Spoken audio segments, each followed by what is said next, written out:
I am notoriously known in the circle as the ugly and fierce woman, but with my doting parents around, the young ladies and gentlemen have no choice but to flatter me, until a resilient and fearless true heiress emerged in the circle. I had low blood sugar and asked my fiancé Charles to get me a piece of cake, but she publicly accused me. Miss Jenny, you have hands and feet, what gives you the right to order others around? There are no slaves in the new era, let alone slave owners. I sprained my wrist and asked my younger brother to help me open a bottle of mineral water. She looked disdainful, a parasite who only relies on others. What a disgrace to modern women. Later, I gave her a taste of her own medicine. She had a fractured foot and was being supported by someone, so I made a sarcastic remark. Oh, so even the resilient women of the new era need to rely on others. Little did I know, the protagonist wasn't upset, but my fiancé lost his temper. Jenny, you're always being sarcastic every day. No wonder everyone in the circle finds you disgusting. The people around gasped in shock. Damn, has Charles lost his mind? Isn't he afraid that Jenny will complain and Mr. Smith will scold him again? I've said it before, these two are bound to break up sooner or later. Jenny is so unattractive and has such a bad temper. When they stand together, Charles looks like a kept man, honestly, compared to all that.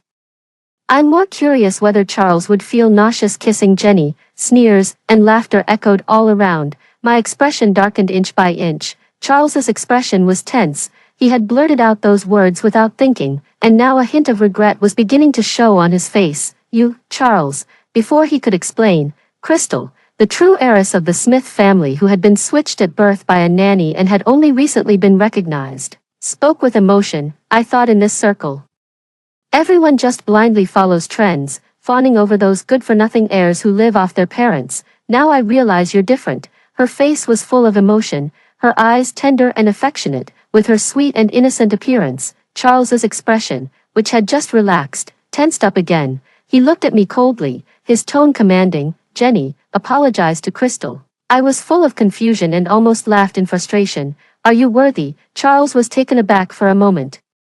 What do you mean? It means, who do you think you are, daring to order me around? Who gave you the confidence? My mouth is as if laced with poison. Have I given you too much respect, making you think you're actually somebody, ugly and troublesome? If you really have nothing to do, why don't you go back to your hometown and shovel manure? The pig farm back home is probably still hiring. I attack indiscriminately. Charles's face turned a kaleidoscope of colors from anger. Looking absolutely stunning, he took a deep breath and blurted out his most honest thoughts. Ugly, you should take a look in the mirror. Your face looks like a monkey's butt, and your temper is even fiercer than a monkey's. I've put up with you countless times since we were kids. Did you really think I have no temper? Charles and I grew up together since childhood. He knows best what words can break my heart. I was born with a red birthmark on my face. It's on the right cheek. Irregular in shape, ugly and fierce looking. But if you ignore this red birthmark and just look at the other half of my face, I'm actually very beautiful. In fact, if this kind of congenital birthmark is treated with surgery at birth, its impact in adulthood can be negligible. Unfortunately, when I was born, my family was extremely poor and had no money, let alone the connections to find a doctor who could perform the surgery, for my sake. My parents started working various jobs to earn money and sought opportunities to start a business. Because they had no time to take care of me, they sent me to the countryside to be cared for by my grandmother. I was 6 years old at that time. Just a few days after arriving in the village, I learned that Grandma was affectionately called Super Granny, because if even one cucumber was missing from the field, she would curse from one end of the village to the other. Her curses were filled with vulgar descriptions of various body parts that were hard to listen to. It infuriated the thief so much that he confessed on the spot and got into a heated argument with Grandma right then and there. Of course, my grandmother won in the end. Not only that, but the thief even compensated her with 50 yuan for emotional distress. Since then, my grandmother's heroic figure has been deeply imprinted in my mind. Even that nickname felt like a medal to me. I practiced diligently every day. When classmates once again mocked my face as a monkey's butt, I imitated my grandmother's way of spitting thick phlegm and spat a mouthful of saliva right in their faces. With hands on hips and mouth wide open, I started cursing. You little punk, if you didn't speak, I'd have thought a beep had come to life. With that long face and thick neck, you must have been a beep in your past life. And your parents? How did they manage to raise such a useless piece of trash? don't you feel ashamed just being alive? Let me tell you, your parents actually never wanted you in the first place. Hurry home and see for yourself. They're busy making a new kid right now. I picked up all these sharp insults from my grandma, even though I didn't fully understand what they meant. They always felt incredibly powerful, feeling immensely proud after successfully driving the person away with my words. I turned around like a victorious general, only to unexpectedly see my parents standing behind me with tears in their eyes. Mother cried her heart out, holding me tightly in her arms. I'm taking my daughter away. If she stays any longer, she'll be corrupted sooner or later. At that time, I didn't really understand why they were so heartbroken. Even though I didn't want to leave at all, I was still taken away by my parents. They have earned some money and are ready to treat the birthmark on my face, but I disagree, because that doctor said they would cut off the skin with the birthmark on my face and then forcibly stitch the two pieces of skin together. Just thinking about it hurts, so I lay on the ground, throwing a tantrum and refusing to agree no matter what. I even imitated my grandmother's calm and composed manner and said to them, "If someone refuses to play with me and insults me because of the birthmark on my face, that person isn't worthy of being my friend. My birthmark is a friendship detector. Anyway, I'm not going to the hospital. Since you're planning to do business, just use that money for it." This is what I overheard earlier. At the time, there was a great opportunity, but they didn't have much money. They had to choose between paying for my surgery or making an investment. I said that mainly because I was afraid of the pain and didn't want to have the surgery. But my parents seemed to misunderstand me. They hugged me and cried, sobbing as they said, "Jenny, you're so sensible. Mom and Dad will work hard to earn money and give you a good life." From then on, they worked like energized beasts of burden, toiling from dawn till dusk every day. Within just a few years, they had me living in a large villa, enjoying an ideal life where a chauffeur drove me to school and a top-tier chef prepared my meals. It was also during this year that I met Charles next door. He is the second child in the family, with an older sister and a younger brother. Stuck in the middle and with an introverted personality, he was practically invisible. He was disliked at home and bullied at school. My sense of justice kicked in, and I channeled my grandma's scolding style, spitting on half the class and making the other half cry and beg to go home. Since then, Charles and I have become good friends.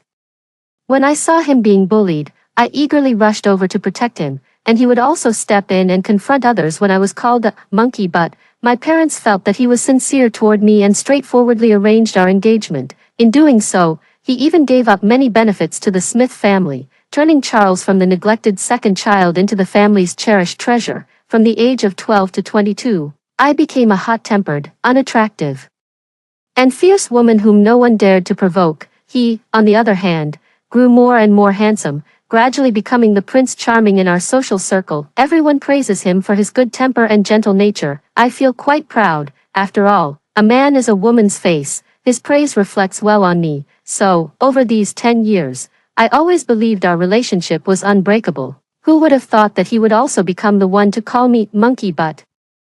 I stared deeply at the handsome man before me, who was still stubbornly insisting that I apologize. Suddenly, I let out a very soft laugh. Under his puzzled gaze, I swiftly grabbed the nearby cake and smashed it squarely onto his face. "Charles, we're through," I roared, took a few steps forward, and grabbed his hair tightly. I slapped his face hard and kicked his legs. "Finally, you're telling the truth. Have you always thought my face looks like a monkey's butt? Have you been deceiving and using me all these years, treating me as a pawn?" I'm so furious that just the thought of such a possibility makes me want to tear his flesh with my teeth. So, I did it. I opened my mouth and bit down hard on his face. Ah! A piercing scream echoed through the banquet hall. The scene descended into chaos. Some were trying to break up the fight, while others were busy recording videos. I seized the opportunity and clawed fiercely at the person who had just spoken ill of me. In the end, we all ended up at the police station. More than 20 people at the scene were all squatting inside the police station. I was the fastest to be bailed out. My doting father held my reddened hand with a pained expression. "My precious daughter, does it hurt? Next time, I'll get you a pair of gloves, okay? That way, your hand won't hurt when you hit someone again." The police officer was speechless but had no authority to interfere in family matters. He could only cough twice as a reminder and said succinctly, "It's still better to educate children in a more civilized way." Dad selectively ignored the comment and continued speaking to me in a gentle tone. I pursed my lips, still fuming with anger. A sharp gaze swept over the people who were hanging their heads in shame. Finally, the focus settled on the two men who were speaking ill of me. I said, word by word, "This matter is not over yet. My father also gave me full support." Glaring fiercely at them, "This matter is not over yet." As soon as I got home, I immediately posted the news of my breakup with Charles on all my social media accounts. My mother sat beside me, holding my shoulder with a pained expression. "My dear daughter, it's just one Charles. Don't be sad. I'll introduce you to someone tall, with long legs, good looks, and abs in the future. And also, tell me who insulted you today. I'll terminate all business with their families right away." It's been like this all these years. Whenever I was bullied outside, my parents would go out of their way to seek justice for me, sparing no effort to suppress the other party. This is also why the socialites and young masters in our circle never dare to speak ill of me to my face, only gossiping behind my back. Facing my mother's angry gaze, I shook my head. "Mom, this time I don't want to ask for your help anymore. I want to handle it on my own." Dad immediately agreed. "All right. Jenny has grown up and can handle things independently. If Jenny needs any help, just let us know. Mom and Dad will always be your support." I lowered my head, unable to hold back the tears welling up in my eyes, but just as I was deeply moved, my brother Lucas rolled his eyes and said, "Sis, to be honest, someone like you should consider yourself lucky to even marry Charles. If you don't appreciate it, that's one thing, but you even want to break off the engagement. Why don't you take a look in the mirror and see how ugly you are?" He said the last sentence very quietly, but we all still heard it. He's not deaf, so why is he pretending to be something he's not? Ever since he met Crystal, his attitude toward me has completely changed. He's become exactly like Crystal. When I asked him to pour a glass of water, he said sarcastically, "Yeah, some people, spoiled by their parents because of their natural deformity, think they can boss others around as if their hands are broken, not treating others as human beings, really thinking you're the emperor." Even though I never ordered him around again, he still used my appearance to mock me. I put down my phone and rolled up my sleeves, ready to fight, but my dad beat me to it, slapping him across the face. In a cold tone, he commanded, "Apologize to your sister." I sat back down again, giving him a smug, defiant smile. Lucas was so angry he turned red, screaming hysterically, "Dad, you hit me for this ugly freak. I'm leaving, I'm running away from home." After saying that, he turned to leave without looking back. Mom had no intention of engaging with him and just said lightly, "If you leave, don't bother coming back." Lucas didn't stop walking. He just turned a corner and went back upstairs. Dad, seeing this, grew even more furious and wanted to go upstairs to teach him a lesson, but I stopped him. "Dad, forget it.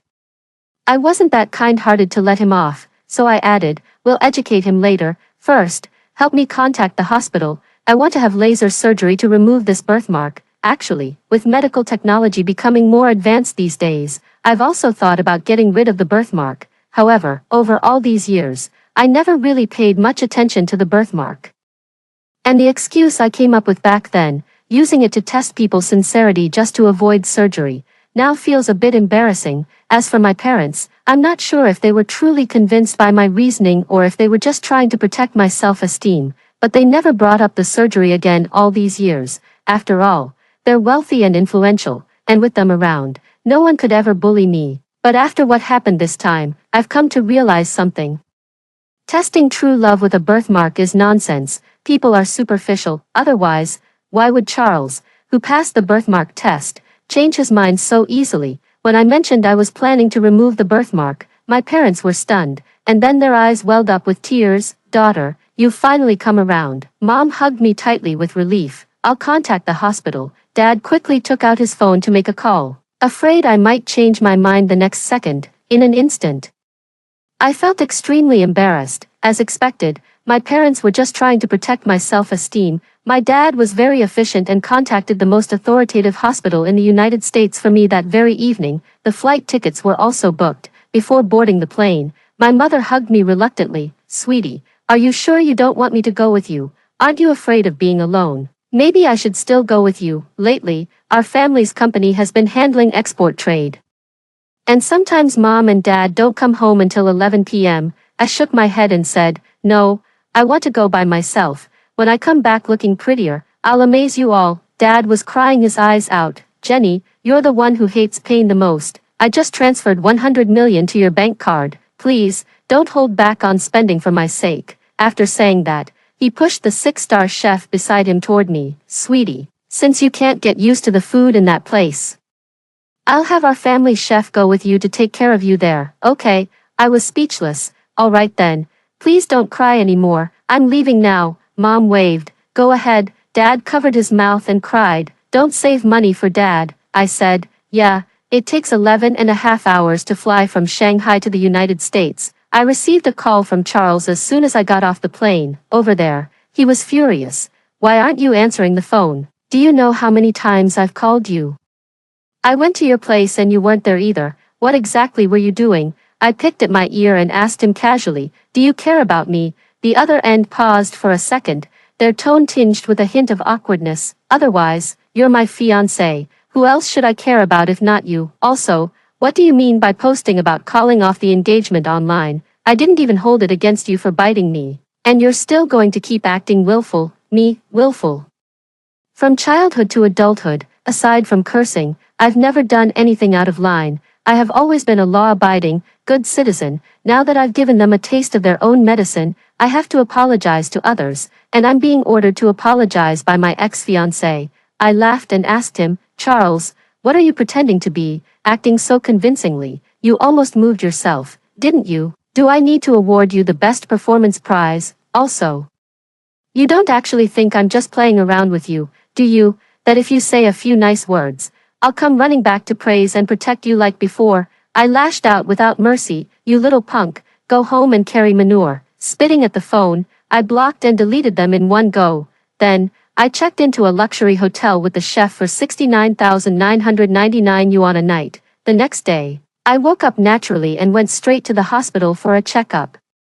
Because the birthmark on my face was too large and dark, it required multiple laser surgeries. To be honest, laser surgery is also quite painful, and every time after the procedure, my face swells up so much that it looks even more like a butt. I could only find some comfort in the hardship, documenting the recovery progress of my face while undergoing treatment, until half a year later. Lucas sent another sarcastic message. Sis, I told you not to break off the engagement with Charles, now look. He's with Sister Crystal. You won't even have a place to cry when you regret it. Below was an attached video. In it, Charles and Crystal stood hand in hand under the Ferris wheel, kissing passionately. I clicked my tongue in admiration and said with regret, it's a shame you're not making films. Seeing that I hadn't replied for a long time, Lucas forwarded another video. Ha ha ha, sis, you're famous, I knew it. With that nasty temper of yours, you were bound to get criticized. Look.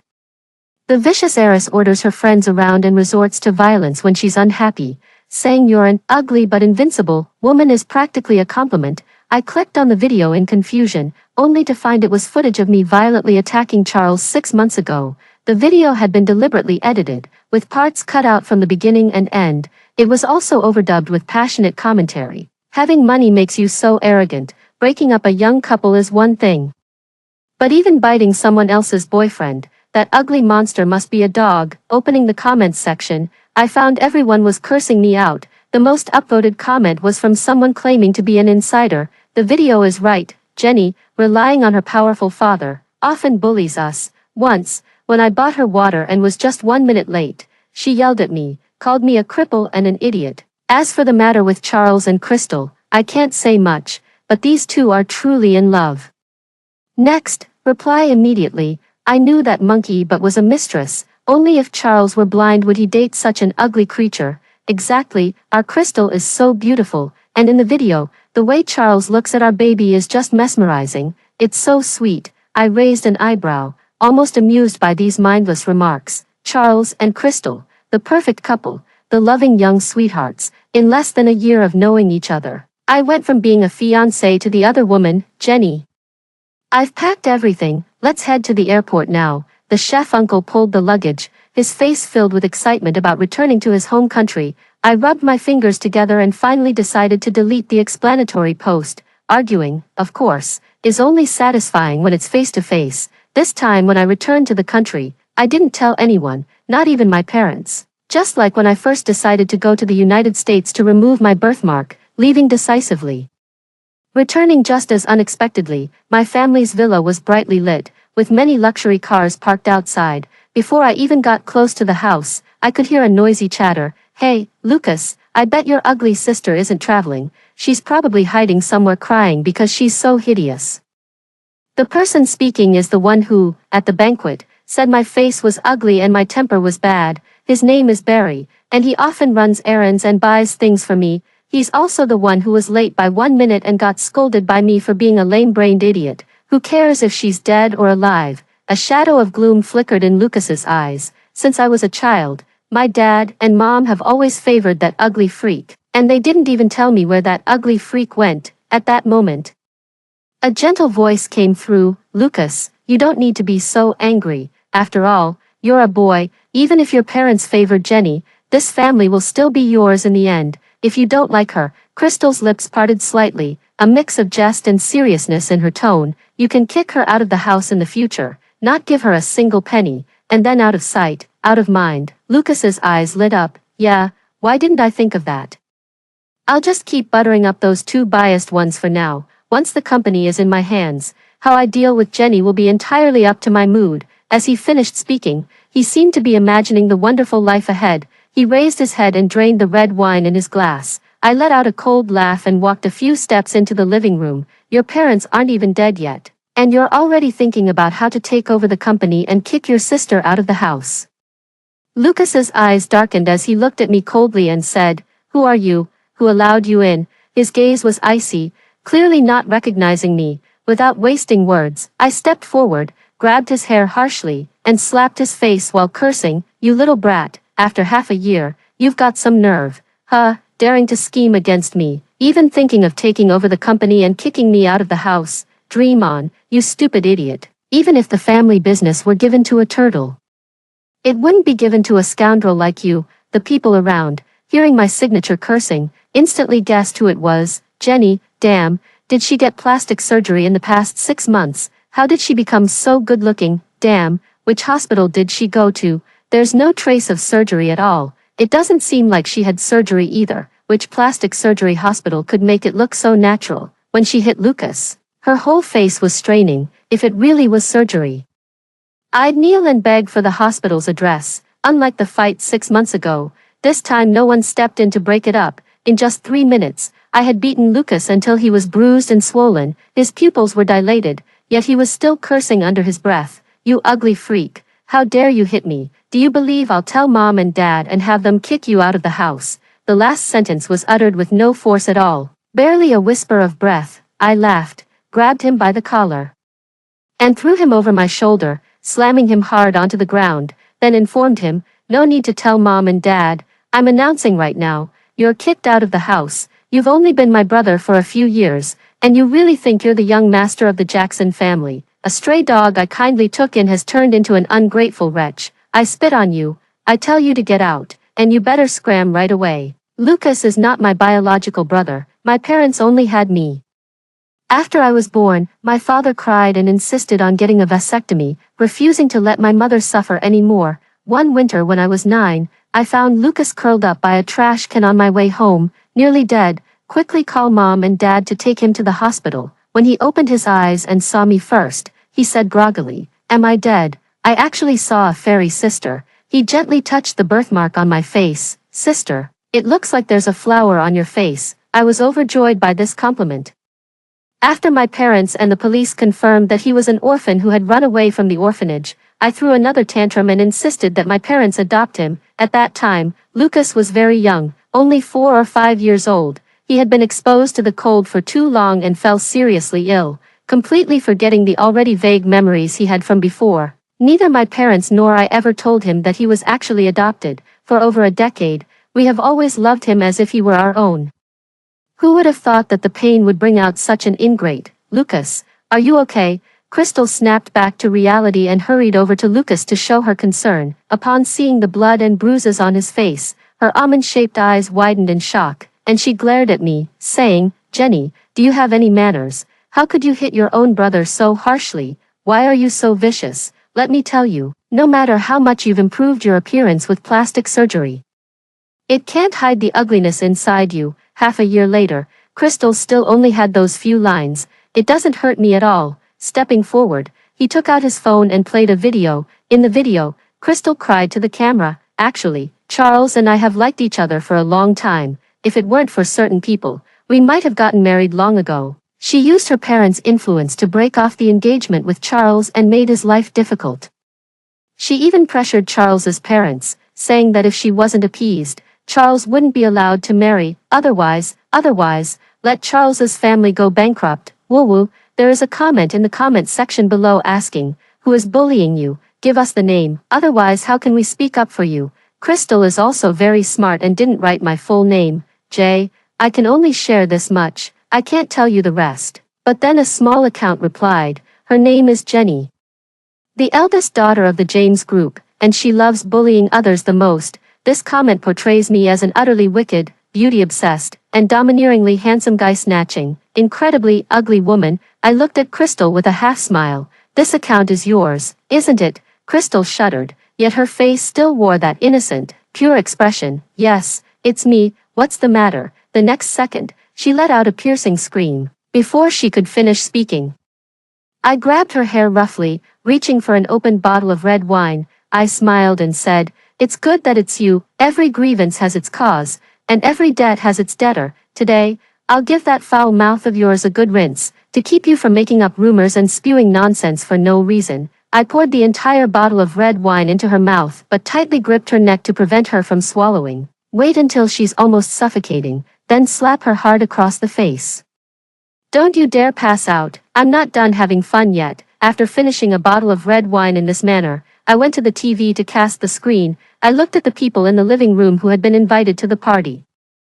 We're all in the same circle, so everyone knows that Charles and I grew up together and got engaged when we were 18.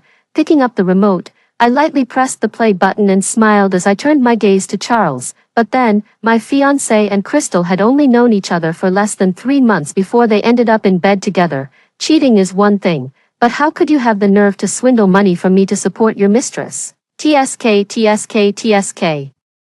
Every month you borrow money from me using the excuse of starting a business. In 3 months, you've borrowed 5 million, all to support your mistress. As soon as the words left my mouth, I raised my hand and slapped Crystal hard across the face again. "A resilient woman of the new era, you can't stand me ordering others to serve tea and water, yet you have no problem being a mistress and spending my money." On the 100-inch television screen, the surveillance footage I had edited was playing. It clearly recorded her indignant accusation that I was a slave owner. After playing this segment, they immediately showed photos of them checking into a hotel after I went abroad. At the end, there was evidence of Lucas's infidelity. A large portion of it was uncovered by the private investigator I hired. I had no idea until I checked, and it made me so sick I couldn't eat for 3 days. I glanced at Charles, whose face had turned deathly pale, and let out a cold laugh. "Charles, you really played a dirty trick, didn't you?"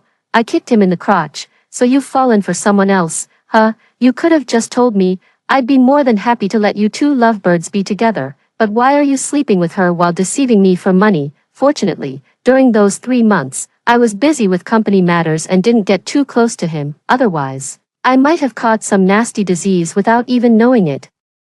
The people around were trembling with fear. Someone dared to raise their phone and approach me, saying, "I'm live streaming right now. Jenny, don't be so arrogant. I'm telling you, don't think you can act lawlessly just because of the Jackson family. It's Barry, just him left to settle the score with. Did you post those comments online? I had you run errands and called you an idiot, with that garlic bulb head of yours. Can't I even scold you? Told you to buy a bar of chocolate, damn it.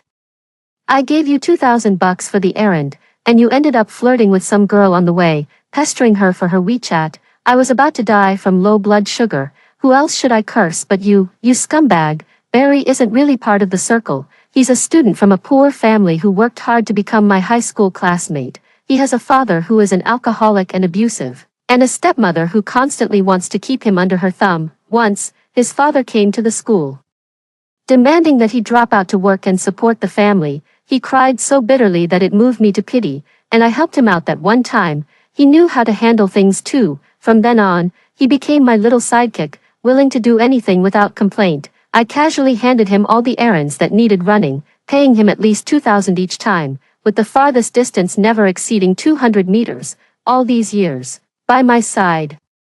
He hasn't just made a fortune, his standard of living has far surpassed that of ordinary people, and what's the result? Another ungrateful wretch, you ungrateful brat, no wonder your father can't stand you, why didn't he just strangle you, you thankless wretch, when you were born, I grinned, and in the 2 seconds Barry was stunned, I grabbed a bottle and smashed it hard on his head, the scene descended into chaos. Crystal cried until she was out of breath, I'm going to sue you.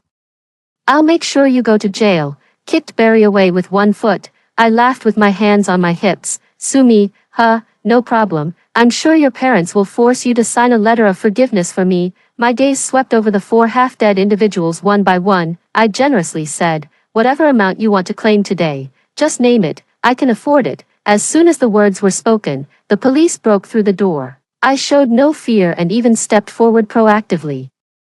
Following the police back to the station, once again, everyone was taken to the station, although there were 4 injured individuals, none of them were seriously hurt, they weren't sent directly to the hospital but were instead brought to the station to give their statements first. On the other side, the police sternly criticized Ms. Jackson, no matter how angry or upset you are, you shouldn't resort to violence. If this situation escalates, you could face detention, I nodded casually. Glanced at the 4 people opposite me, and asked, what if the other party is willing to let me hit them? The policeman was stunned. What do you mean? I smiled confidently, one person compensates 10 million, and you provide a letter of forgiveness. If not, we'll see each other in court. I trust my family's legal team won't let me down. The first to compromise was Barry. He touched his nose and asked me suspiciously, is everything you said true? You're really giving me 10 million?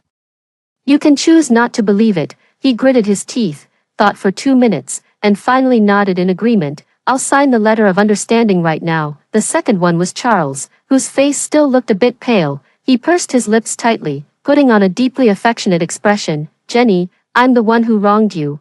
I don't want your money, but I'll still give you the letter of understanding. He hesitated for a moment, his eyes still reddening. I just want to tell you. I didn't mean to cheat, that night was just an accident. I was drunk and, enough, I couldn't be bothered to listen to his long-winded explanation and shifted my gaze to Crystal, smirking maliciously. And you, are you going to sign the letter of understanding? Crystal's face turned pale with anger. She slammed the table hard and yelled, Jenny, just because your family is rich, you think you can do whatever you want, you have no shame. The police frowned. They had already understood the entire sequence of events, from the cause to the outcome of the conflict. To be honest, it was hard for them to have any sympathy for Crystal, who was undeniably the other woman in this situation, but considering she was the victim, I ultimately didn't say anything. I gently stroked her delicate, smooth cheek and asked with a smile, what do I need a face for? This face of mine is already beautiful and pretty enough, I'm not like you. Who needs a face? So much so that it's turned into a thick skin, even a Gatling gun can't penetrate your dog face. Ah, Crystal went crazy, she screamed and lunged at me, Jenny, I'm going to tear your foul mouth apart, have you eaten shit, why is your speech so foul?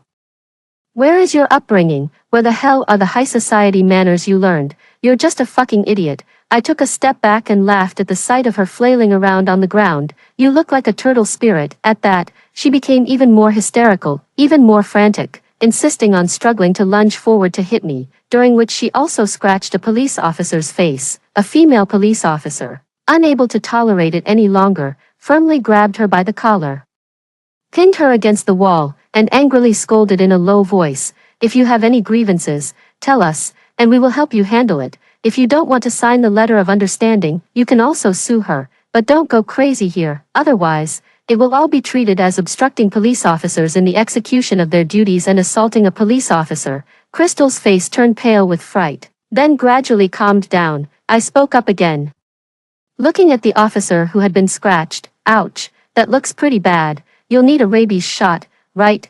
Crystal gasped, unable to catch her breath, and abruptly stood up again. The officer glared at me sharply and said, you should say less too. I pinched my index finger and thumb together and made a zipping motion in front of my lips to show I understood. This time, the first to arrive weren't my parents, it was Crystal's parents. After I mentioned that I could offer 10 million in compensation, Mrs. Song nudged Crystal's arm. This is 10 million we're talking about. if it weren't for you, our Smith family wouldn't be targeted. Now the family business is on the verge of collapse, about to go bankrupt any moment. We must have this 10 million. Isn't it just signing a letter of understanding? Sign it." Crystal glared at me fiercely and said, "I won't sign. I insist on making her go to jail."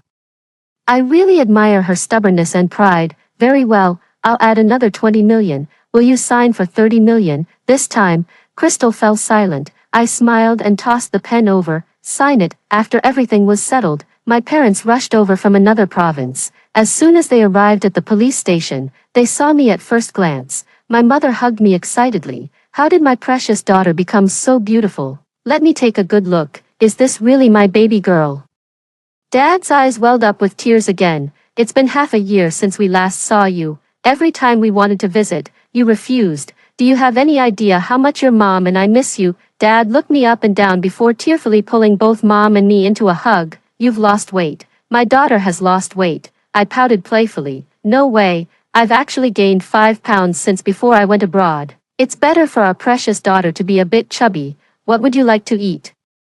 "How about Mom and Dad take you out for a big meal tonight?" Dad added, "or I can have someone deliver the ingredients, and we can eat at home. I'll cook myself." Mom and Dad fussed over me as if no one else was around. Lucas, who had been listless and disoriented ever since learning he wasn't the biological child of the Jackson family, finally perked up a little and cautiously called out, "Dad, Mom." Dad looked at him, his gaze instantly darkening. "I'm not your dad. Don't call me that.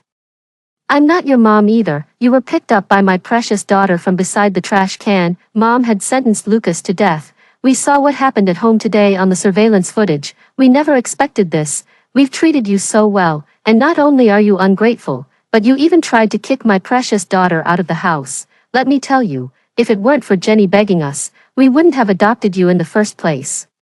We were even planning to give you 10% of the shares after you graduated from college." Mom sneered. "Now, I don't think that's necessary anymore. You don't need to come back to the Jackson family. Since you're 18 now, our guardianship ends here. Get out of my sight today." Lucas was stunned on the spot, muttering to himself, "I'm really not their biological child. I was picked up. The surveillance.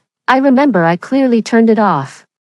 "You don't actually think such a big villa only has the few obvious surveillance cameras, do you?" I crossed my arms. "In the living room alone, there are 5 hidden cameras, covering every angle without any blind spots, recording everything you said about kicking me out of the house. We all genuinely loved this younger brother, my parents and I, but why on earth did he turn out this way? Is it just because he felt our parents were biased?" "Lucas, from childhood to adulthood, haven't my parents and I given you enough? During your college entrance exams, you were so anxious you often couldn't sleep. To give you a sense of security, our parents gave you 2 villas and a 30 million yuan racing car, just to help you relax and be happy. I really don't understand. Where did you get the idea that our parents are biased?" Lucas stared blankly at Crystal and said, "It was her. She said my parents never loved me." "Any proof?" Lucas fell silent, unable to answer. I rolled my eyes. "Then you deserve to be kicked out today." Mom and Dad also shook their heads and sighed, hesitating to speak. I know they are also very sad about this matter, so I stood between my parents, wrapping an arm around each of them. "Mom, Dad, let's go home. I brought you lots of gifts," Mom said with relief. "My dear, you're so thoughtful. I love you more and more." Dad just smiled. "I'm growing to love you more and more too, my dear daughter. But your status still can't compare to your mom's," Mom coquettishly retorted. "You're so annoying, talking like that after all these years of marriage." Once I got home, I didn't just sit idle. They swallowed 40 million of my money just like that, and I really can't accept letting them get away with it. First, post every detail of the incident online and attach evidence one by one, then, record Barry's defamatory comments about me and save the video of Crystal's nonsense. With a lawyer's letter, sue them all in court for the crime of spreading false information and defamation. Due to the widespread circulation of the video, the comments and likes reached hundreds of thousands. Crystal and Barry are facing a punishment of more than 3 years and up to 7 years in prison. Now, they've been calling me one after another, saying they want to return the money and begging me to let them off. Listening to the pleas on the other end of the line, I admired my freshly done manicure. Sorry, MS, song, but the one thing I've never lacked in my life is money. You'd better just serve your time. Hopefully, by the time you get out, your family will have left you some of that money, ha ha ha. After saying that, I hung up the phone directly. Crystal and Barry have been completely dealt with. As for Lucas, he has already been kicked out of the house and is hiding somewhere. I can't be bothered to care about him. Next, it's Charles's turn. My methods were extremely ruthless. I directly collaborated with other companies to continuously suppress the Smith Corporation and even poached all their core employees with high salaries. Once the Smith family's company went bankrupt, I acquired it for an ultra-low price of less than $10 million. Then, I rebranded it under the James Corporation name. Charles went crazy and caused a scene at my company. Jenny, come out here. How could you be so cruel to me after all the years we've been together since childhood? If you don't come out, I'll kill myself right in front of your company and let everyone know you're a murderer. He was holding a bucket of gasoline and a lighter, shouting at the top of his lungs. I yawned and leisurely walked downstairs. Charles, if you really dare to kill yourself today, not only will I return your company to you, but I'll also give you $100 million in startup funds.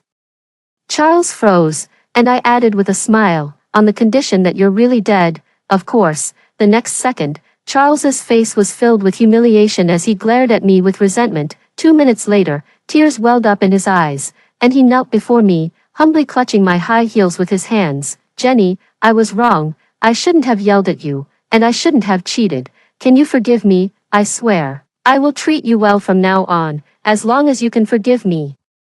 I'm willing to marry into your family and serve you like a devoted servant for the rest of my life. I picked at my ear, then gently patted his face with my diamond-studded manicured hand. Sorry, but you're just not. I sneered with disgust. He looks like a social climber. I don't like him, and you're so filthy. TSK, to be honest, I don't even want these shoes anymore after you've touched them. I kicked off my high heels and took a step back to create some distance.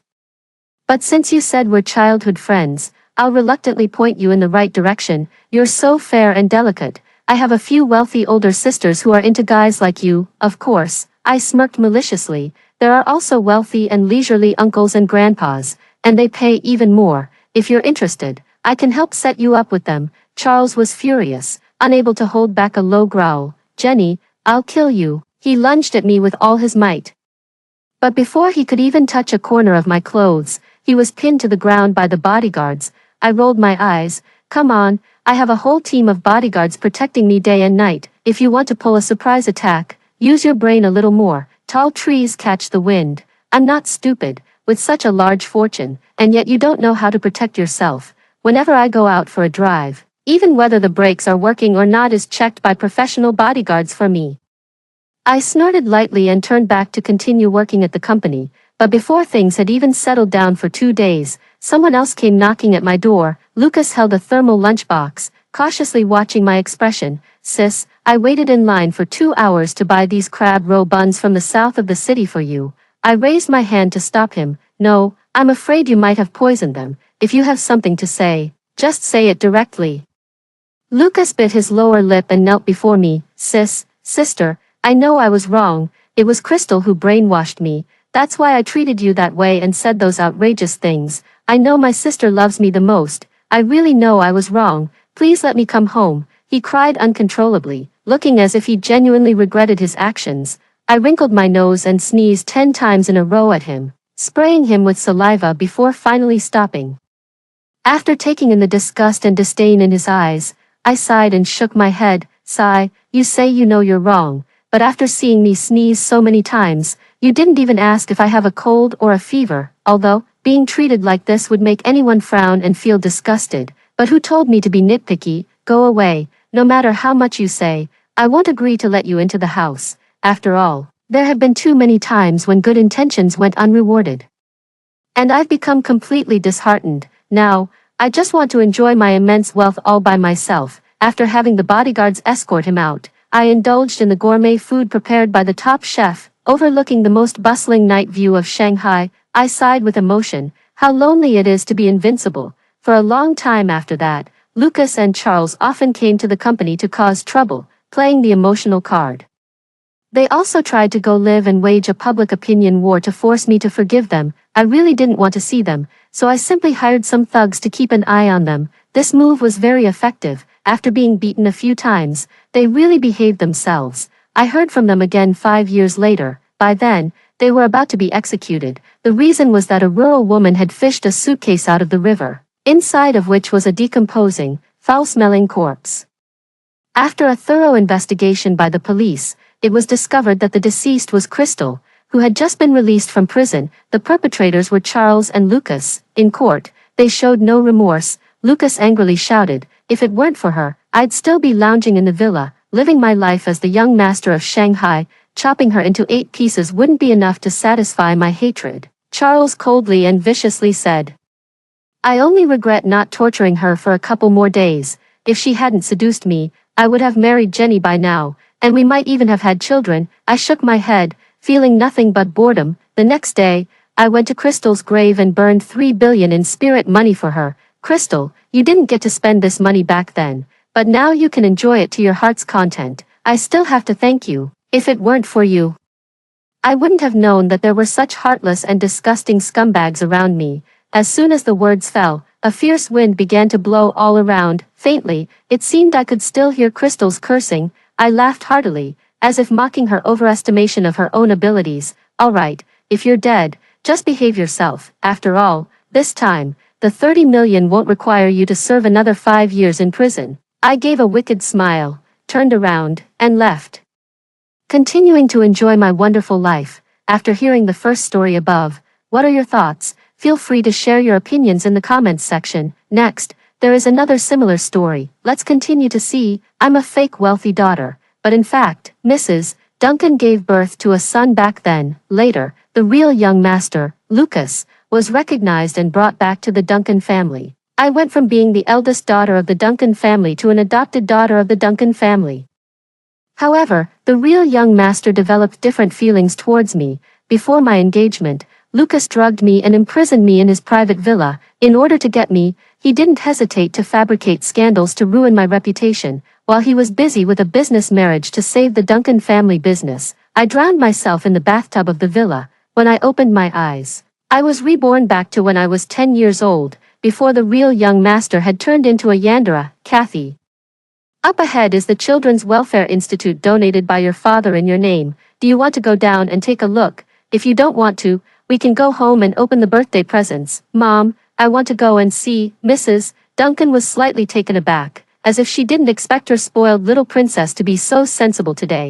After all, it's a birthday present from Dad. If I go and have a look, Dad will be happy too. I looked at Mrs. Duncan's still young face and tried my best to pretend to be as innocent as a 10-year-old child. At this time, I hadn't been abandoned by the Duncan family yet, nor had I suffered all the tortures. The person who ruined my whole life in the previous life was also 10 years old at this time, and he was in the Welfare Institute that Mrs. Duncan mentioned. After getting out of the car, the director of the Welfare Institute came to the gate to greet us in person. I saw Lucas standing nervously in the courtyard at a glance. He was holding a piece of candy in his hand and looking at us curiously. He wasn't the gloomy, unpredictable, violent and cruel young Master Duncan from the previous life yet. Even though he was only 10 years old, he looked a lot like Mr. Duncan. He was just like a carbon copy of Mr. Duncan when he was young. I broke free from Mrs. Duncan's hand, lifted my princess skirt and ran towards Lucas, in front of everyone's puzzled gazes.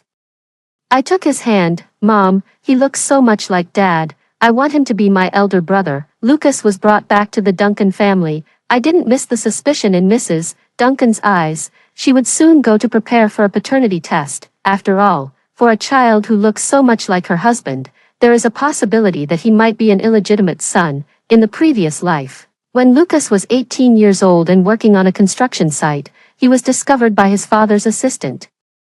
In the previous life, he was adopted by a couple who were in business. But little did he know that this was the beginning of his twisted personality. The wealthy merchant was a pervert with a violent tendency. His wife had long been beaten by him to the point of infertility, and the arrival of Lucas successfully shifted the target to him. Later, when he was 13 years old, seeing that his adopted son was becoming more and more good-looking, the wealthy merchant had evil intentions.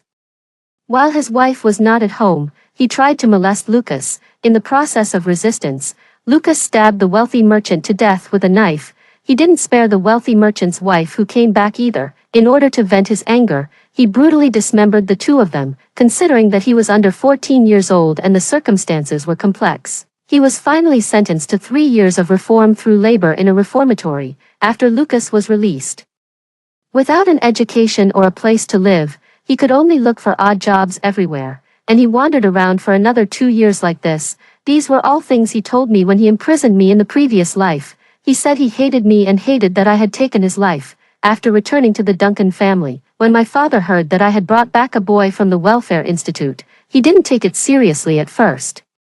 It was fine to adopt a foster son as long as it could make his daughter happy, but when Mr. Duncan saw Lucas's face, he exchanged a glance with Mrs. Duncan and also became suspicious. With money, things get done efficiently. The result of the paternity test came out the next day. Lucas had a direct blood relationship with the Duncan couple, while I didn't, but unlike in the previous life, the Duncan couple concealed the fact that I wasn't of the Duncan family blood.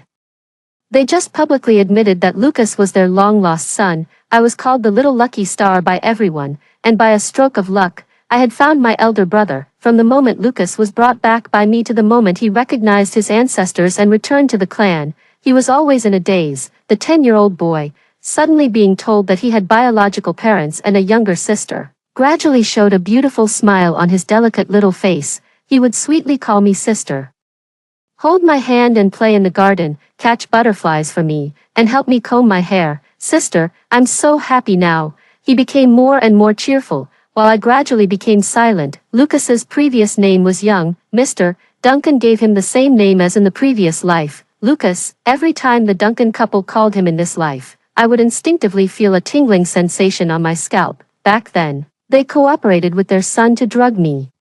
The last bit of consciousness I had before being imprisoned was Mrs. Duncan's choked voice. Lucas, after all, she is the child we have raised for more than 10 years. You, mother, you said you would compensate me. I only want her. I woke up from the nightmare again. In a society ruled by law, I can't completely get rid of Lucas, as long as he lives in this world. One day someone will find out that he is the son of the Duncan family, if it's inevitable for him to be recognized and brought back.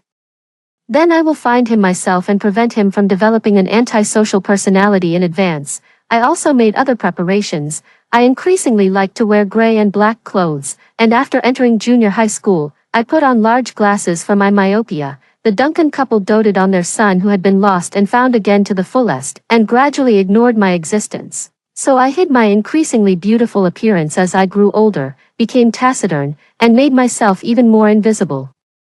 During the summer vacation before entering high school, under the pretext of participating in a summer camp, I went to find my biological mother. I wasn't switched at birth with Lucas. My biological mother was a small-time actress. She was deceived by a scumbag and became his mistress. She accidentally got pregnant when she gave birth to me. Her manager lied to her that she had given birth to a stillborn baby and casually threw me into a nursery, coincidentally. There were human traffickers disguised as cleaners who stole the baby boy and threw the name tag on me. By chance, Mrs. Duncan gave birth prematurely. When she was sent to the hospital, there were no relatives by her side, so no one paid attention to whether she gave birth to a boy or a girl. Just like that, I was brought back to the Duncan family by mistake. This is also the reason why I wasn't expelled from the Duncan family. In the previous life, before I had the chance to find my biological mother, I heard that she had committed suicide due to depression. All of her inheritance was donated to charity organizations without compensation. She was a good woman, so, if I want to break away from the Duncan family, the only one who can help me is her. I'm afraid that the things that happened in the previous life will happen again. I'm also afraid that Lucas, like me, will suddenly awaken the memories of the previous life. It wasn't difficult to find my biological mother. She is now a mid-level celebrity named Ruby. Using the status of the daughter of the Duncan family, I successfully met her. I told her about the things that happened back then one by one and took her to do a paternity test.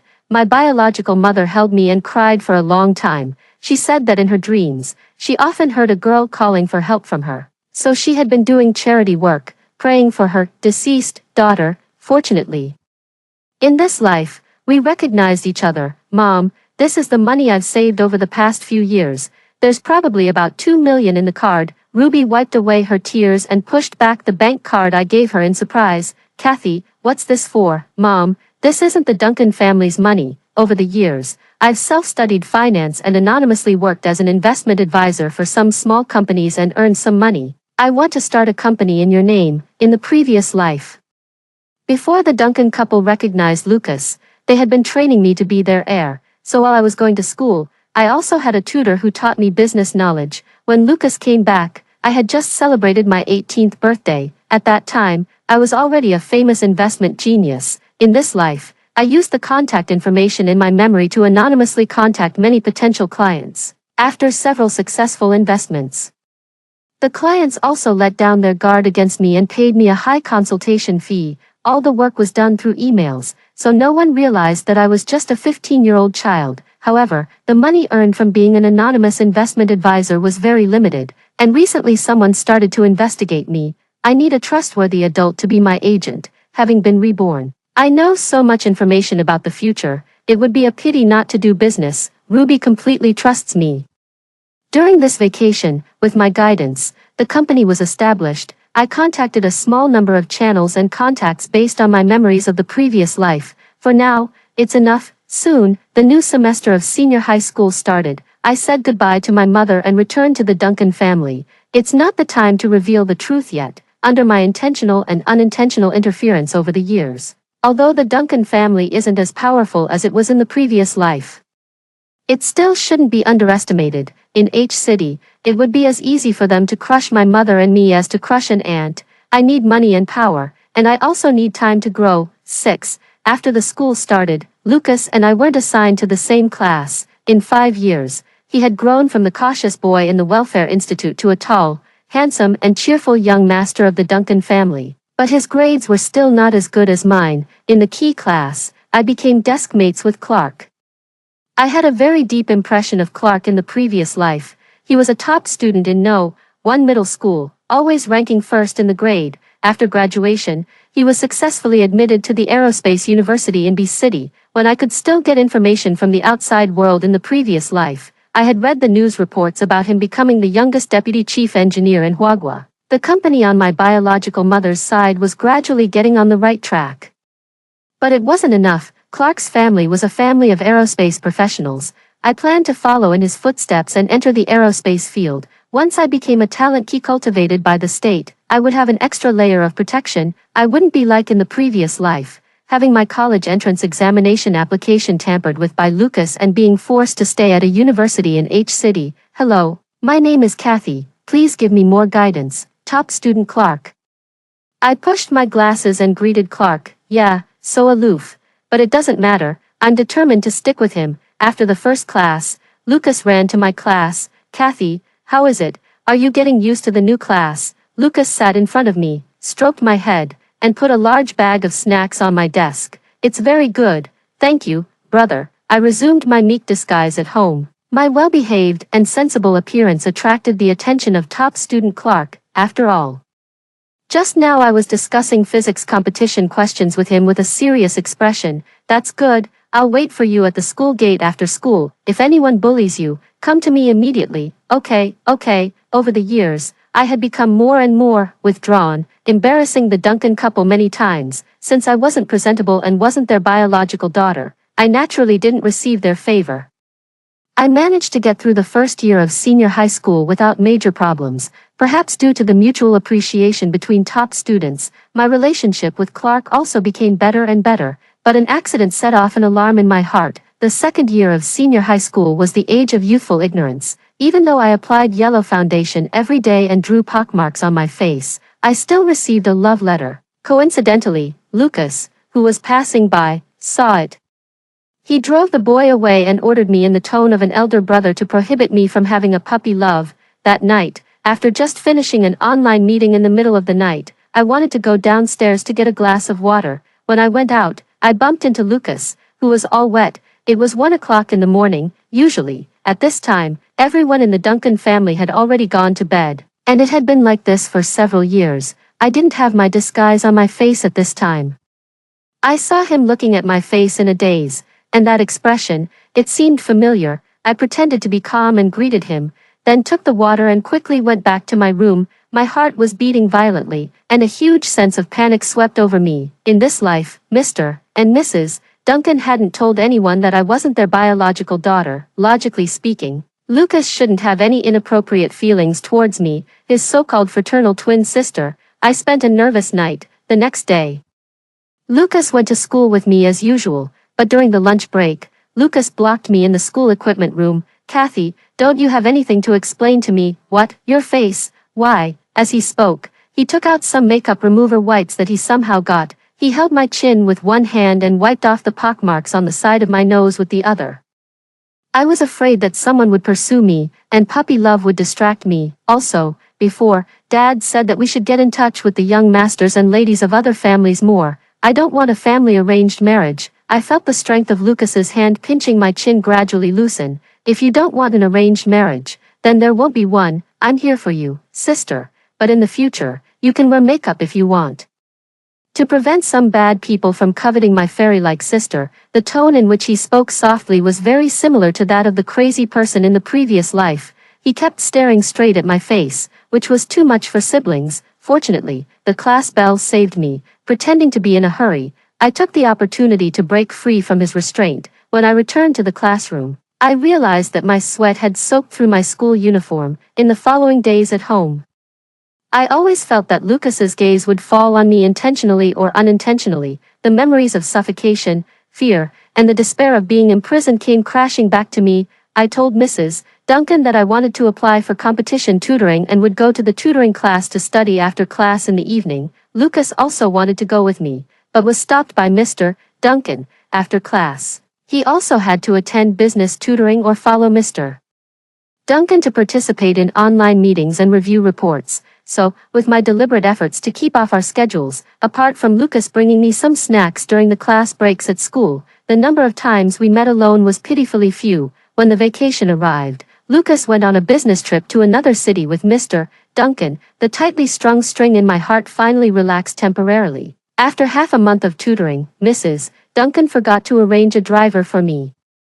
I took the bus to class in the morning, and sometimes Clark would give me a ride back in the evening. His home wasn't far from the Duncan family's residence. On the last day of the tutoring class, I sat on the back seat of Clark's bicycle as usual. We were discussing the difficult problem we just encountered. As we turned the corner, we were almost at the Duncan family's villa area. Clark, who was riding the bicycle, suddenly asked, "Is that your brother up ahead?"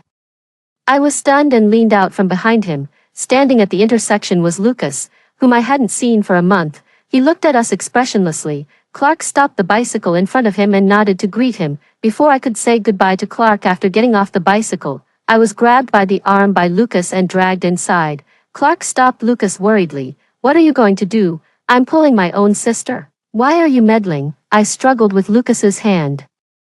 It was squeezing me a bit painfully. "You're hurting her. Hurting her. You care so much about my sister. Are you two having a puppy love?" Lucas released his hold on me, lifted my reddened wrist that he had squeezed, and blew on it. He looked at Clark provocatively, taking advantage of his reduced grip. I quickly pulled my hand back. "Brother, I'm not having a puppy love." Classmate Clark just gave me a ride on his way home because it was getting late, although I was afraid of him. As a brother, he couldn't do anything to me for the time being. I told Clark not to worry and let him go back. It wasn't the time to fall out with Lucas yet. I couldn't let him feel a sense of crisis. After Clark left, I obediently let him pull me to the small garden. Lucas suddenly turned around, and I couldn't stop in time and bumped into his arms. Lucas took the opportunity to hug me. "Kathy, why are you avoiding your brother?" "Brother, why would I avoid you? I'm preparing for the competition next semester. I'm just too busy." Lucas didn't respond but silently stroked my long hair. "I'm not going to have a puppy love." Clark was just worried that it wasn't safe for a girl like me to go home alone. "Brother, don't be so serious." I tried to muddle through and racked my brain to get out of this awkward situation. Out of the corner of my eye, I saw Mrs. Duncan's figure. "Mom." Mrs. Duncan looked over, and Lucas finally let go of me. I trotted all the way to Mrs. Duncan's side, took her arm, and went back to the villa. It was, more or less, a narrow escape. My performance in the physics competition was quite good, but unfortunately, it didn't meet the criteria for direct admission. I wasn't discouraged either. Through Clark's introduction, I had already met Mr. and Mrs. Jones. As long as there were no unexpected issues with my college entrance examination scores, I could join Mrs. Jones's research team during my freshman year of university. Over the past few years, the company on my biological mother Ruby's side had also grown to a considerable scale. When I was in my senior year of high school, it gradually shifted its focus to B City. B City was a city where the Duncan family's influence couldn't reach at all, and I would be safer there. In the second semester of my senior year of high school, I started living on campus. When there was only 1 month left until the college entrance examination, I took a leave of absence and returned to the Duncan family while Lucas's class was having an exam. Before that, I had already revealed my intention to the Duncan couple, which was to arrange a meeting between them and my biological mother, Mr. and Mrs. Duncan. Thank you for your cultivation and love for Kathy over the years. At that time, when I accidentally met Kathy, I thought she looked so much like me when I was young, so I privately investigated what happened back then. The result was that Kathy is really my daughter. It was my dereliction of duty as a mother that caused Kathy to be abandoned. Ruby was crying so hard that she was out of breath. With my comfort, she gradually calmed down and led the conversation to the main matter. I heard that the Duncan family has always wanted to secure the development project of Area A in the south of the city. Coincidentally, this project is currently in the hands of the Martin family, so, as a way to repay your kindness, I can transfer this project to the Duncan family for free. This set of words was discussed and agreed upon by my mother and me in advance, taking advantage of the information gap due to my memories of the previous life, before all the enterprises knew about it. I contacted the government officials in advance and used more than half of the company's profits to secure the project in Area A. In the previous life, when this project was publicly bid for, more than a dozen enterprises were already eyeing it. The Duncan family spent nearly 1 billion yuan on this project. I believe that Mr. Duncan would definitely agree to exchanging an unvalued adopted daughter for this project. Sure enough, the subsequent conversation went smoothly. They agreed to let me move my household registration out of the Duncan family and change my surname to Martin. Moreover, the Duncan couple promised to keep it a secret from Lucas for me, at least until the end of the college entrance examination. Wealth, power, and family affection. In the previous life, I was crushed by these three mountains and couldn't breathe. In this life, I carefully laid out the plan and schemed for 8 years, all just to be able to live with dignity, rather than being forced by Lucas again, taking intimate photos with him, and then being used by him to prove that I was just a slut who seduced my brother. I wouldn't be ruined in reputation again, being denounced by everyone, and getting pregnant with Lucas's child after being imprisoned. The term Yandra sounds nice, but in harsher terms, it's just mental illness. I had no one to rely on. There were no family members to call the police for me, and no friends to speak up for me, even if I was lucky enough to seek help from the police. The Duncan family would claim that I was mentally ill in the name of family, and I would be dragged back into the abyss. For Lucas in this life, I don't know if he will be as ruthless as in the previous life, but the way he looks at me is definitely not right. As soon as I came out of the college entrance examination room, I was picked up by my biological mother in her car and directly went to the airport without any delay. By the time Lucas wanted to look for me, I was already in the newly bought villa in B City. Kathy, where have you gone? I didn't wait for you at the school gate. How did you do in the exam? Don't secretly cry. Brother will take you to have a big meal. It doesn't matter if you didn't perform well, then you can go to H City University with brother. Kathy, where are you? I looked at the messages on my phone and more than 20 missed calls, feeling a bit hesitant. He didn't do anything to me in this life. Was I being too cold-hearted? I hesitantly answered the call he just made. Hello, brother, Kathy. Oh no, Mom and Dad just told me that you should be called Martin Xuanrui now, right? Lucas's gnashing teeth voice came from the phone. Brother, after all, I've found my biological mother. I'm not the Duncan family's biological child. Very well, just because you're not a biological child, you ran away, Lucas sneered. Then you marry me, and you can be a member of the Duncan family again, right, Kathy? I've known for a long time that you're not my biological sister. On the day the paternity test results came out 8 years ago, I overheard the conversation between Mom and Dad. You've been in the Duncan family for so many years, you should be mine. Slap, the phone dropped, my mind went blank, and my legs went weak. I knelt down and sat on the ground. Lucas was still saying something. I quickly hung up the phone and blocked all the contact information of the Duncan family. It took me a minute of deep breathing to calm down again. Damn my kind heart, you asked for it for being soft-hearted. I directly slapped myself twice, if you don't learn your lesson, you deserve it. Although I had a premonition, I still didn't expect that Lucas would still develop such feelings for me. His gloomy and paranoid tone was just like the devil in the previous life. Perhaps he was a bad seed in his bones from the very beginning, in this life. I successfully filled out the application for B-City Aerospace University, and the admission notice was also successfully sent to my new home not long after. Throughout the vacation, I tried my best to avoid going out. I cultivated the mother-daughter relationship with my mother at home and remotely handled the company's affairs by the way. In the previous few years, encouraged by me, my biological mother Ruby withdrew from the entertainment industry and focused on being a strong businesswoman.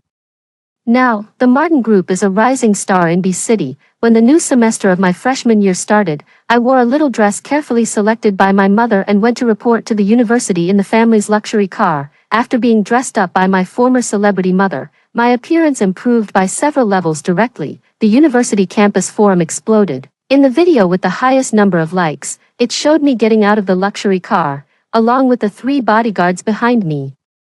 It's so funny. I originally said I would only hire 1 bodyguard, but after Mom heard that Lucas had improper thoughts about me, she hired 2 more. It feels so great to show off. Classmate Lou, I heard a familiar voice and turned my head to see Clark. Sure enough, it's you. I didn't hear from you at all during the vacation. If I hadn't seen the honor roll of our high school, I would have thought you didn't plan to take the exam here. Clark pulled his luggage and walked up to me. Because of some things at home, I came to B-City in advance. I heard about it. Are you okay? Do I look like I'm not okay? I flirtatiously flicked my chestnut curly hair. I'm now wearing light makeup, with big waves, a high-end custom-made lotus root purple dress, and carrying a Chanel bag. I'm completely different from the frumpy look I had in high school. He could still recognize me. The young man really has good eyesight. Clark scratched his head and smiled sheepishly. Just as he was about to say something more, we heard someone calling my name. Kathy. It was a voice that I couldn't be more familiar with. I turned my head to look at the man who came running, looking travel-worn. It seemed that he had been waiting for me for a long time. I quietly stepped back towards the female bodyguard beside me. Brother, why are you here? Don't call me brother. I'm not your brother. Lucas was like an enraged leopard, with his possessive desire for me undisguised in his eyes. Anyway, he was just a freshman student now, not like in the previous life when he had blood on his hands. Calm and sinister, like a poisonous snake. Brother, no matter what, you are my brother, and you can only be my brother. I'll just consider that phone call as you being mentally abnormal right after the exam. Mom and Dad don't want any scandals to spread about the Duncan family either. I said this in a voice that only the 2 of us could hear. I have many business partners in H-City, and I deliberately and subtly revealed some hints. The current Duncan family is much smaller in scale than in the previous life. I will keep causing trouble for the Duncan family. I can repay the kindness of their upbringing in other ways, but I will never let them become my potential threat. Lucas's twisted feelings for me destined that we would have to fight to the death. Seeing that I was tightly protected by the bodyguards around me, and with many curious freshman students already gathering around, Lucas had to give up pestering me for the time being and left angrily. Classmate Lou, you can call me by my name. I've changed my surname. I'm now surnamed Martin. Okay. Classmate Martin. Clark took out his phone and handed it to me. Professor Chen, that's my mother. She wants to talk to you about the new materials team. She has been wanting to contact you, but she found that she didn't have your WeChat. If it's convenient, let's add each other's contact information, and I'll push Professor Chen's WeChat to you. I nodded. That made sense. As the top student in the materials department, I definitely want to join Professor Chen's project. After scanning the QR code to add WeChat, I returned the phone to Clark. When I looked up, I found that he had a serious expression, looking like a proper top student, but his ears were so red that they seemed to be bleeding. I used to just regard him as a study partner and a goal to strive for. I'll politely decline any idea of dating. Men will only affect the speed at which I make money. If I encounter another Lucas 2.0, my life in this life will be in vain. Finally, I can enjoy my college life. In the previous life, I was forced to stay in H-City, and my major was changed from finance to design without my consent. In the early stage, I still had relative freedom. I could go out with my classmates, go shopping, and travel. But as Lucas's power in the Duncan family grew stronger and stronger, he started to control my social circle, and even my daily life, including what I ate, wore, lived in, and how I traveled. I thought he just simply disliked me, the fake wealthy daughter, until I graduated from my senior year of university. The Lawson family proposed the idea of an arranged marriage to Mr. Duncan to consolidate their cooperation. A week before the engagement banquet, Lucas, who finally learned about my engagement, rushed back from abroad. In just 3 days, he completely took over all of Mr. Duncan's power and directly sidelined Mr. Duncan. He also used ruthless means to acquire more than half of the Duncan family's shares. Then he went home and had a long talk with the Duncan couple and reached some kind of consensus. I had always been on guard against Lucas, but I didn't expect that Mrs. Duncan would personally bring me a glass of milk laced with sleeping pills. I was imprisoned in Lucas's private villa. When I woke up, I was lying in bed with him in disheveled clothes, and a camera was set up by the bedside. I was terrified and tried to escape, but I was held down and forced to swallow an aphrodisiac. The night of intimacy was the beginning of my nightmare. When he woke up the next day, he tied me to the head of the bed and left with the camera. He didn't show up for half a month. There were only me and the 2 aunts who came to take care of me in the villa. I overheard their conversation. Lucas edited the clips of me being active that night and played them in public at the engagement banquet that hadn't been cancelled yet. There were even media reporters at the scene. I became a trending topic. And what followed was a flood of abuse and contempt. The Duncan family also suffered a heavy blow. But by then, Lucas had gone crazy. He didn't care. He just wanted to completely break my wings. I could no longer go out, and I didn't dare to go out. I tried to resist and escape, but I didn't succeed. It only aroused Lucas's anger, and he treated me even more brutally, under his surveillance. I couldn't even commit suicide, after living like this for 2 years. The Duncan family finally couldn't hold on and was on the verge of collapse. The best way was to get investment from other families, so when I heard that the Duncan family's engagement banquet was being broadcast live, I finally had a chance to get rid of his surveillance. I drowned myself in the bathtub while 2 months pregnant and finally got. It had been a week since the start of the semester, and Lucas hadn't had a chance to get close to me. After my mother learned that Lucas had come, she hired 2 more bodyguards and personally picked me up and dropped me off for classes. Fortunately, a week later, Lucas was threatened by Mr. Duncan and returned to H-City. My college life finally returned to normal. In the following years, Lucas would come to B-City to look for me from time to time. Sometimes he would just watch from a distance, and sometimes he would try to rush into the circle of bodyguards but was immediately subdued and unable to move. He might not understand why I was so on guard against him, but I hoped he would never know. My life was very rich and busy. I double majored in finance and materials, and on top of that, I established a new materials company. Basically, I was constantly shuttling between the school and the company. During her free time from research, Professor Chen would always try to find out my romantic intentions and convey dating invitations from Clark for him, but I declined all of them. After graduating from my senior year of university, my new materials company had already grown to a considerable scale. By making use of the school's resources, I hired many professors as technical consultants. The most recent project was to cooperate with the government. The company also had many patents for world-leading technologies, and as the president, I naturally received attention from the state. Recently, it was getting closer and closer to the day when I drowned in the previous life, and I was becoming more and more anxious. I contacted the company in H-City, and the person in charge said that the Duncan family had already sold most of their assets. Over the past few years, the Duncan family had gradually declined. Even if the Duncan family went bankrupt, I would ensure that Mr. and Mrs. Duncan had enough to eat and wear. After all, they had raised me for more than 10 years. When I was discussing the latest scientific papers with Clark in a coffee shop, a sports car drove straight into the coffee shop. My bodyguards didn't have time to react, and Clark quickly pulled me into his arms to protect me, but my arm was still scratched by the broken glass. When everyone came to their senses in shock, the person in the driver's seat of the sports car opened the door and got out.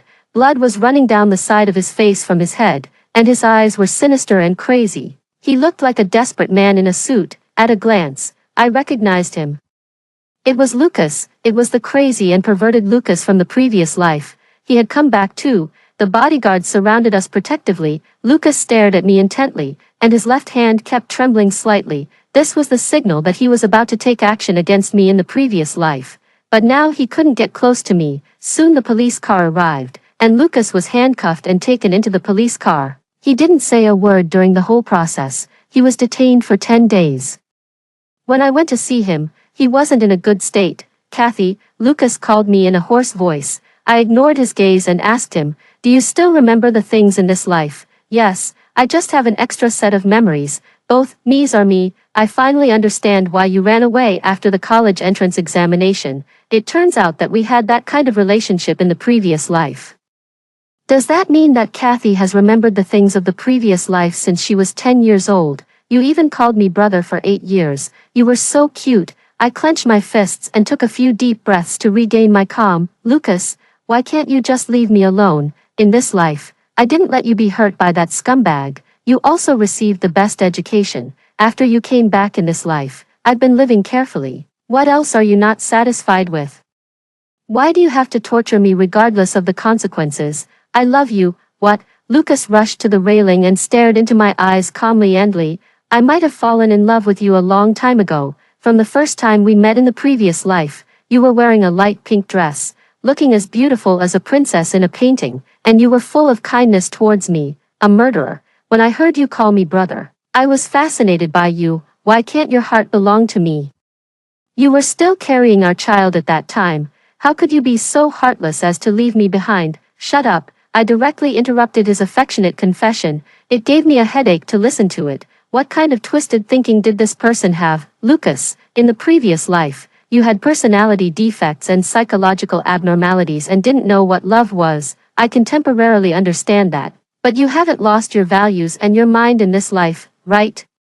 Do you think that a normal girl would fall in love with a pervert who imprisoned and forced her for no reason? If I were still that helpless, powerless adopted daughter of the Duncan family, would you still imprison me? Yes, you're quite honest. I was so angry that I laughed. After figuring out his current attitude, I left without looking back. If he was released, he would definitely still pose a threat to me. I had given him a chance. If he stopped coveting me, I could ensure that the Duncan family could live safely in H City.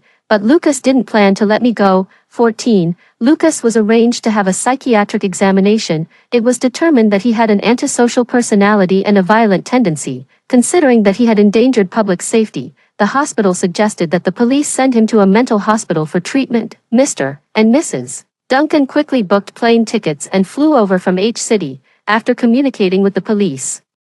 It was confirmed that Lucas had no previous history of mental illness or violent behavior, so he could go home for treatment and recuperation. However, 3 days later, Lucas drove towards a red sports car again. The driver of that red sports car was my mother, Ruby. When I rushed to the hospital, my mother had just been wheeled out of the ICU. I cried until I was exhausted. Clark stayed with me for 2 days and 2 nights without sleeping until my mother woke up. Kathy. When I was still staring blankly at the ground, I heard a familiar voice. Mom, you're finally awake. I was afraid of touching her wounds, so I could only cover my face and cry. It's my fault for not dealing with Lucas completely. Kathy, don't cry. How can this be your fault? You silly child. You are the most obedient and kind child. Even though Lucas had mental problems before, he hadn't hurt anyone, and the police couldn't do anything to him. Mom took the initiative to stage this play. Getting a minor injury in exchange for Kathy's lifetime safety is worth it. My mother told me that she had deliberately provoked Lucas in order to make this time bomb explode earlier. After this car accident, Lucas would be compulsorily sent to a mental hospital for treatment. My mother used the connections she had built up over the years to make arrangements and sent Lucas to a mental hospital in which she held shares. When Mrs.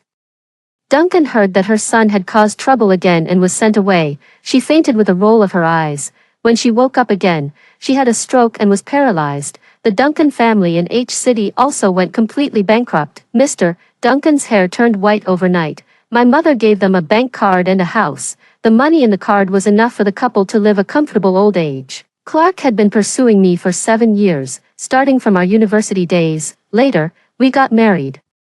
He became the chief aerospace designer, and I became a leader in the field of new materials. We lived a plain but meaningful life. Occasionally, I would think of Lucas. In the year we just got married, Clark and I went to see him. He was in a very bad state, because the memories of the two lives conflicted with each other. His mania was getting more and more serious, and he could only be firmly strapped to the bed. When he woke up, He would shout that he wanted to go out and die together with me.